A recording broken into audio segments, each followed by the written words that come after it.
வெள்ளை குண்டுமணி மார்க்கெட்டில் ஓரளவுக்கு அதிகமாக சேல்ஸும் ஆகுது. ஒரு 400 to 500 ரூபா ரேட்டில் கிலோ போகுதுங்க. ஈல்டு ஒரு ஏக்கருக்கு ஒரு 500 கிலோ விதை வருங்க. இதுலேருந்து ஆவரேஜாக நம்மளுக்கு ஒரு 4 லட்சம் அந்த மாதிரி ரெவன்யூ வரும் சார். இது கருப்பு சிவப்பு குண்டுமணி வந்து நிறைய சேல்ஸ் ஆகுதுங்க சார். 300 to 400 டன் அந்த மாதிரி சேல்ஸ் இருக்கும். இப்போ குண்டுமணி செடியை பொறுத்த வரைக்கும் எந்த மாதிரி சிரமங்க சார் நம்ம ஃபேஸ் பண்ணுறீங்க? எந்த மாதிரி சிரமங்களை வந்து நீங்கள் வயலில் பார்த்துருக்கீங்க? வணக்கம், நான் காளிமுத்து, சிக்கம்நாய்க்கும்பட்டி கிராமம் பாறைவளசிலிருந்து பேசுகிறேன். ஒட்டஞ்சத்திரம் தாலுக்கா. ஒரு 99லேருந்து 1999லேருந்து இங்கே பாறைவளசில் நான் விவசாயம் செஞ்சுருக்கிறேன். கெர்பல் விவசாயம் பண்ணுறேங்க. கண்வழி கிழங்கு, நன்னாரி, குண்டுமணி, சதாவரி, பாலக்கிழங்கு, இதெல்லாம் ஒரு 4-5 வகையான கெர்பல் நாங்கள் பண்ணிக்கிட்டு இருக்கிறோங்க. இப்போ குண்டுமணி விவசாயம் நீங்கள் பண்ணிட்டு இருக்கோம் சார், நம்ம பார்த்தோம் ஃபீல்டில். ஆமாம், ஃபீல்டில் லைவாக இருக்குது. இதை வந்து லேண்ட் எப்படி சார் ப்ரிப்பேர் பண்ணோம் ஃபஸ்ட்டு? சார் ஃபஸ்ட்டு நல்லா உழவு ஓட்டி, குப்பை போட்டு உழவு ஓட்டிட்டு, நம்ம வாய்க்கால் ஓட்டி ட்ரிப் போட்டு ஒரு 2-3 அடிக்கு ஒரு 2.5 அடிக்கு ஒரு விதை நடணுங்க. 2.5 அடிக்கு ஒரு விதை. மொத்தம் ஒரு ஏக்கருக்கு எவ்வளோங்க சார் விதை தேவைப்படுது? ஒரு ஏக்கருக்கு 1 கிலோ விதை இருந்தால் போதும் சார். இந்த விதை எங்கேங்க சார் கிடைக்குது? சார் இந்த விதை எல்லாம் விவசாயம் பண்ணுறாங்க, விவசாயிட்டே வாங்கிக்கலாங்க. இது தனியாக ஒன்றும் வெரைட்டியெல்லாம் இது இல்லைங்க. சரி சார். கலர் இருக்குது சார். ஒவ்வொரு குண்டுமணி வந்து இப்போ பியூர் ஒயிட் இருக்குதுங்க. சரிங்க. பியூர் பிளாக் இருக்குதுங்க, கருப்பு குண்டுமணி. இப்போ ரெட் அண்ட் பிளாக், கருப்பு சிவப்பு குண்டுமணி, 3 வெரைட்டி நம்ம ஏரியாவில் பண்ணுறாங்க. இதில் வந்து வெள்ளை குண்டுமணி மார்க்கெட்டில் ஓரளவுக்கு அதிகமாக சேல்ஸும் ஆகுது. ஒரு 400 to 500 ரூபா ரேட்டில் கிலோ போகுதுங்க. கருப்பு குண்டுமணி வந்து கிலோ 800 750 அந்த ரேஞ்சு போகுதுங்க. கருப்பு சிவப்பு வந்து கொஞ்சம் ரேட் கம்மியாக இருக்குங்க சார். அது வந்து விவசாயம் பண்ணால் கொஞ்சம் கட்டுப்படியாகாத ரேட்டில் தான் இருக்குது. 160-70 அந்த ரேஞ்சு தான் அது சேல்ஸ் இருக்குது. 3மே ஒரே மாதிரி தான் நல்லா ஈல்டு வரும். 3 நம்ம ஏரியாவுக்கு பயிர் பண்ணலாங்க. இப்போ ஒரு ஏக்கருக்கு 1 கிலோ விதை இருந்தால் போதுமானது. 1 கிலோ விதை போதுமானது நடவுக்கு. அதுக்கப்புறம் நம்ம என்னங்க சார்? அதுக்கப்புறம் பந்தல் அமைக்கணுங்க சார். அதுக்கான போட்டு பந்தல் அமைக்கணும், சொட்டு நீர் போடணும். சொட்டு நீர் போடுறதுக்கு ஒரு ஏக்கருக்கு ஒரு 35,000 செலவு வரும். பந்தல் போடுறதுக்கு ஒரு கம்பி வந்து 10 mmல வந்து ஏ டைப்பாக வளைச்சி தான் நம்ம போட்டுக்கிறோம். அதுக்கு வந்து ஒரு 60,000 அந்த ரேஞ்சுக்கு செலவு வருங்க. இழுக்கிற கம்பி அது ஒரு 7 லைன் 8 லைன் இழுக்கணுங்க. அது ஒரு 500 ரூபா தேவைப்பட, அது ஒரு 60,000 வருங்க. கம்பி சொட்டு நீர் சேர்ந்து ஒரு 1.5 லட்ச ரூபா ஆரம்ப செலவு வருங்க. அதுக்கப்புறம் அது பராமரிப்பு ஆள் கூலி எல்லாம் பார்த்தீங்கன்னா சார், வருஷத்துக்கு பராமரிக்கிறது, உரம் மருந்து, அது உரம் மருந்து தேவைப்படும். உரம் மருந்து எல்லாம் சேர்த்து அது ஒரு வருஷத்துக்கு ஒரு 2 லட்ச ரூபா வருங்க. அதுக்கான ஆள் கூலியும் இதுவும் சேர்த்து 2 லட்ச ரூபா. ஓகே. அது இடையில கவாத்து பண்றது அந்த மாதிரி எல்லாம் எப்படிங்க சார்?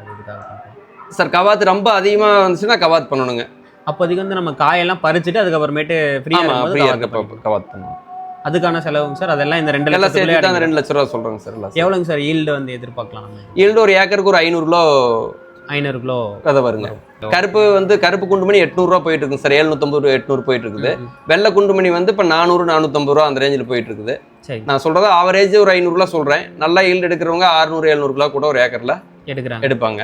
அது இல்லாம இலை வந்து தனியா கவாத் பண்றப்ப இலையை எடுத்து இலையை காய வச்சு அது சேல்ஸ் பண்ணலாங்க. இலையும் வந்து காஞ்ச இலையும் சேல்ஸுக்கு இருக்குது. அது கிலோ 150 ரூபா, காஞ்ச இலை வந்து 150 ரூபா போகுது. இது கம்ப்ளீட்டா ஃபுல்லாவே எல்லாமே மெடிசன் தான். எல்லாமே மெடிசன். இதுல இருந்து ஆவரேஜா நம்மளுக்கு ஒரு 4 லட்சம் அந்த மாதிரி ரெவன்யூ வரும். அது செலவு போக நம்மளுக்கு ஒரு 1 லட்ச ரூபாய், 1 லட்ச ரூபா கிடைக்குங்க சார். இது வந்து அப்படியே இது ஒரு 3 வருஷத்துக்கு கன்னியூ கிராப் தான், அப்படியே விட்டுறலாங்க. கன்னியூவா இருந்துகிட்டே இருக்கும். நீங்க உரம் மருந்து தண்ணி விட்டு பாய்ச்சிட்டு இருந்தா கன்னியூவா ஈல்டு கொடுத்துக்கிட்டே இருக்கும். சரிங்க சார். இப்போ சீடு நம்ம இன்னைக்கு சோ பண்ணிட்டோம்னா அது எவ்வளவு நாள் கழிச்சுங்க சார் முளைக்குதுங்க? ஒரு வாரத்துல முளைச்சிருங்க சார். ஒரு வாரம் முளைச்சதுக்கு அப்புறம் அது கொடி ஏறி காய் காய்க்கிறது. ஆமா, கொடி வந்து ஒரு சப்போர்ட் கொடுத்து மேல நம்ம ஏற்றி விடணும். சரிங்க. ஏற்றி விட்டோம்னா அப்புறம் அது பாட்டுக்கு பறந்துருங்க.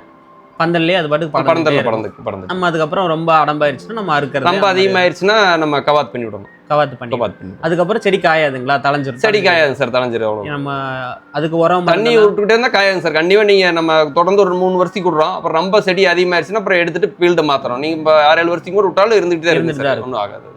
இது வந்து நேச்சுரலா இருக்கிற மெடிசனல் கிராப்னால எதுவும் ப்ராப்ளம் இல்லை. ஒன்றும் இல்லைங்க சார். உரம் மருந்துலாம் இதுக்கு எந்த மாதிரிங்க சார்? மற்ற எல்லா கிராப்புக்கும் தேவைப்படுற மாதிரி தான் சார். எல்லா நுண்ணூட்டம், பேரூட்டம் எல்லாம் தேவைப்படும். குப்பை கொஞ்சம் அதிகமாக போடுவோம். சரிங்க சார்.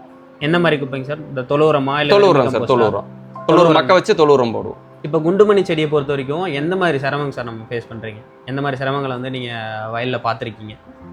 வயலில் வந்து புழு பூச்சியோட தாக்குதல் இருக்குங்க சார். அதுக்கு மருந்து அடிச்சிடலாம் ஒன்றும் இல்லை. ஒரு வாரத்துக்கு ஒரு மருந்து அடிக்கணும். சரி, இந்த மாதிரி தேவைப்படும்.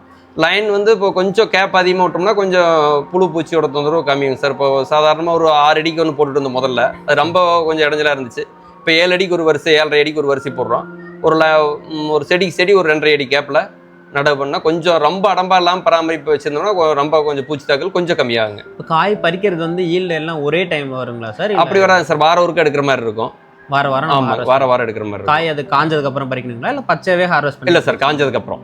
அது காஞ்சதுக்கு அப்புறம் வெடிச்சு விழுந்துடுற மாதிரி இது அப்படியே கொஞ்சம் பழுத்துறணும். காய் செடியிலேயே பழுத்ததுக்கு அப்புறம் தான் சரி சரி எடுக்கணும் சார். இது பார்க்காம விட்டா வெடிச்சு கீழே விழுந்து அந்த மாதிரி சேதம் கீழே விழுந்துடாதுங்க சார். நம்ம வாரம் ஒருக்கா எடுக்கணும், ஹார்வெஸ்ட் பண்ண வாரம் ஒருக்கா நம்ம பறிக்கணும். இது மார்க்கெட்டிங்ல எதுவும் சிரமம் இருக்குங்களா சார்? மார்க்கெட்டிங் ஒன்றும் சிரமம் இல்லை சார். உற்பத்தி அதிகமான விலை தான் குறையும் மொழியே சேல்ஸில் ஒன்றும் பிரச்சனை இல்லைங்க சார். நிறைய வியாபாரி இருக்கிறாங்க, இதுக்கு நிறைய. இதுக்கான டிமாண்ட் எந்த அளவுக்கு சார் இருக்கு சார்? இது கருப்பு சிவப்பு குண்டுமணி வந்து நிறைய சேல்ஸ் ஆகுதுங்க சார். 300 to 400 டன் அந்த மாதிரி சேல்ஸ் இருக்கும். வெள்ளை குண்டுமணி அவ்வளோ சேல்ஸ் இல்லைங்க சார். ஒரு வருஷத்துக்கு ஒரு 10 டன்னுக்குள்ளே தான் சேல்ஸ் ஆகுது. அதுக்கு மேலே இருந்தால் மார்க்கெட் ரேட் குறையுது. கருப்பு அதை விட கம்மியான டிமாண்டு தான் இருக்குது. ஒரு 4-5 டன் தான் போகுது. அதுக்கு மேலே ப்ரொடக்ஷன் அதிகமாச்சுன்னா அதுவும் ரேட்டு கம்மியாக தான் சார் செய்யும். ஓகே, அது ப்ரொடக்ஷன் அதிகமானா விலை குறையறதுக்கு வாய்ப்பு இருக்கு. பொதுவாக மற்ற காய்கறி விவசாயமே பண்ணிக்கிட்டு இருக்கிறதுக்கு இந்த மாதிரி மூலிகை விவசாயம் பண்ணிங்கன்னா உங்கள் ஏரியாவுக்கு எந்த மூலிகை செட் ஆகுதோ அது மாதிரி அந்த மூலிகை ஆரம்பத்தில் போய் அக்ரி யூனிவர்சிட்டி பக்கத்தில் இருந்தால் அவங்களை கேட்டும் கூட என்ன நம்ம ஏரியாவுக்கு என்ன வரும் அப்படிங்கிறத தெரிஞ்சுக்கிட்டு நீங்கள் அதை பயிர் பண்ணிங்கன்னா உங்கள் வாழ்க்கை தரம் மென்மேலும் உயர்றதுக்கு வாய்ப்பு இருக்குது. நன்றி, வணக்கம்.